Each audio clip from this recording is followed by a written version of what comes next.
사람은 인격적인 존재라고 하죠. 그리고 인격이라고 할 때는 지정의의 영역이 있다고 말합니다. 지적인 부분, 정적인 부분, 의지적 영역이죠. 타고난 인격적 능력도 어느 정도 있지만 대부분은 살아가면서 자신의 인격을 연마해야 합니다. 지적인 훈련이 필요하고요. 감정의 통제가 필요하고요. 의지의 강화 등이 필요하죠. 이 중에서 무엇보다도 다스리기 힘든 영역이 감정의 영역이죠. 평온할 때는 괜찮은데 감정이 흐트러지면 고삐 풀린 망아지처럼 돼가지고 통제가 안 되는 경우가 많습니다. 그리고 통제되지 않는 감정은 엉뚱한 결과를 불러오기도 하고요. 심각한 상황을 초래하기도 합니다. 우리 그런 경우 있잖아요. 나는 누군가하고 잘해보려고 어떤 감정 쌓인 것을 풀어보려고 그렇게 만나서 대화를 시도했는데 오히려 이야기하는 중에 감정이 더 격해져 가지고 더 사이가 안 좋아지는 경우 있죠. 부모가 자녀하고 좀 좋게 이야기해 보려고 이야기하다가 오히려 화를 내고 자녀하고 더 틀어진다거나 이런 경우 있잖아요. 감정이 통제가 안 되면 엉뚱한 결과들을 만들어 오기도 하죠. 지금 욥과 친구들 사이가 점점 감정적으로 변해가고 있습니다. 2절에 이렇게 욥이 이야기합니다. 나를 조롱하는 자들이 나와 함께 있으므로. 지금 말을 돌려서 이렇게 표현하는 거잖아요. 나를 조롱하는 자들 누구를 말해요? 나와 지금 함께 있다고 하니까 친구들 말하는 거죠. 좀 이렇게 돌려서 말하는 거지 이것을 직접적으로 표현하면 지금 너희들 나 비웃냐 이제 이런 말입니다. 너희들 나 지금 비웃냐 이런 표현이죠. 내 눈이 그들의 충동함을 항상 보는구나. 이걸 또 직접적으로 표현하면 보자 하니 나를 성질나게 만드는구나 이제 이런 표현입니다. 지금 감정적으로 변해가고 있죠. 5절에는요. 보상을 얻으려고 친구를 비난하는 자는 그의 자손들이 눈이 멀게 되리라. 사실 심각한 표현이죠. 저주에 가까운 표현입니다. 네 자식들 잘 되는가 보자 그런 말입니다. 네 자식들 잘 되는가 보자. 10절에는요. 너희는 모두 다시 올지니라. 내가 너희 중에서 지혜자를 찾을 수 없느니라. 너희들 필요 없으니까 다 가버려 그런 말입니다. 너희들 필요 없으니까 다 가버려. 이제 아주 이 심각한 대화들이 오고 가고 있는 거죠. 욥과 친구들의 대화가 계속될수록 감정이 격해지고 상처 주는 말들을 서로 주고받고 있습니다. 지금 이제 욥의 친구들도 욥에게 사실은 먼저 감정적으로 이야기를 했거든요. 야, 네가 죄가 없다고 하나님께 목을 빳바닥에 세우고 대들더니 환난의 소식들이 하루아침에 들려오고 평안하던 날에 네가 갑자기 멸망했다. 네 얼굴과 허리에는 기름이 덕지덕지 엉겨 있고 네가 좋은 집에 사는 것 같았지만 멸망의 터 위에 네가 앉아 있었던 거다. 하나님이 입김으로 불어서 하루아침에 너의 모든 것을 날려버렸다 하고 욥을 공격했죠. 그러니까 욥이 그 말을 듣고 지금 너희들 나 비웃는 거냐? 나 지금 성질나게 만들고 있냐? 네 자식들 잘 되는가 봐라. 다 가버려 하고 이제 이야기하고 있는 겁니다. 친구들 간에 주고받는 대화가 상당히 감정적이고 서로에게 상처를 주고받고 있죠. 왜 이러는가? 욥도 그렇고 친구들도 그렇고 서로 자신들의 옳음을 주장하고 있습니다. 내 말이 맞다. 아니다. 내 말이 맞다 하고 서로 옳다고 주장하고 있죠. 5절에요. 보상을 얻으려고 친구를 비난하는 자 이렇게 지금 욥이 친구들에게 이야기하고 있어요. 보상을 얻으려고 친구를 비난하는 너희들 보상 얻으려고 지금 나 비웃고 있지 나 조롱하고 있지 그런 표현이거든요. 친구들은 어떤 보상을 얻으려고 했을까요? 욥과의 이 대화에서 욥과의 논쟁에서 이겨서 주어지는 보상이 무엇일까요? 욥과의 논쟁에서 이겼다고 해서 물질적 보상이 주어지는 건 절대 아니죠. 욥이 지금 망해서 물질적 보상을 할 수 있는 형편도 아니고요. 친구들은 어떤 보상을 얻으려고 했을까? 이런 거죠. 내 말이 맞다. 내가 욥에게 충고했더니 천하의 욥이라도 내 충고를 받아들였다. 내가 주장하는 말이 맞았다 하는 거죠. 그런 거 있잖아요. 여러분 우리가 누군가 대화하다가 어떤 문제를 놓고 서로 대화가 오고 갔는데 내가 더 논리적이고 내가 더 많은 어떤 증거들을 이야기를 해서 상대방이 내 말을 수긍하게 되었을 때 그때 얻는 일종의 우월감이라는 게 있죠. 내가 맞았다, 내 말이 맞았다는 그 우월감이라는 게 있죠. 친구들이 얻고자 하는 보상은 그런 것들이죠. 내 말이 맞았다는 그 우월감, 천하의 욥이라도 고개를 숙이고 내 말을 받아들였다는 그 우월감, 그걸 보상으로 받고 싶은 거죠. 그러니까 보상을 얻으려고 친구를 너희들은 비난한다.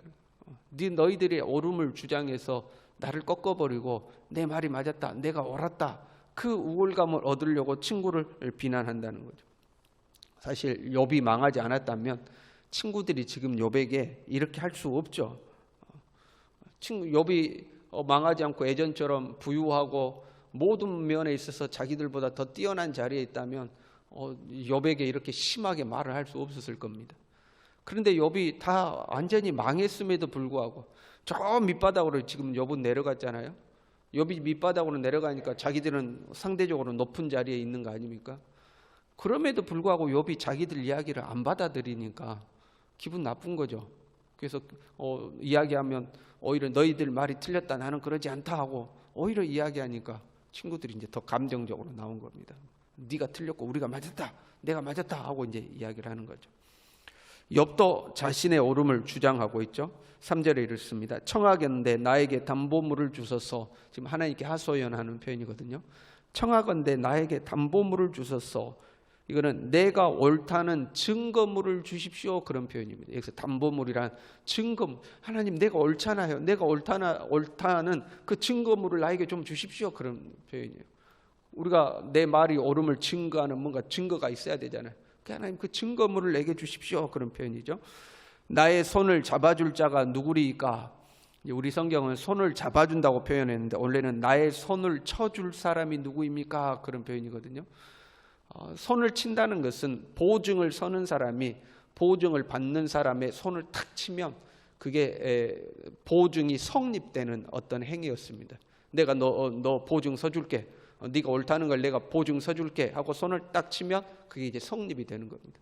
하나님이 나의 보증인이 되어 주십시오. 하나님 내가 옳다는 것에 보증인이 되어 주십시오. 이제 그런 표현입니다.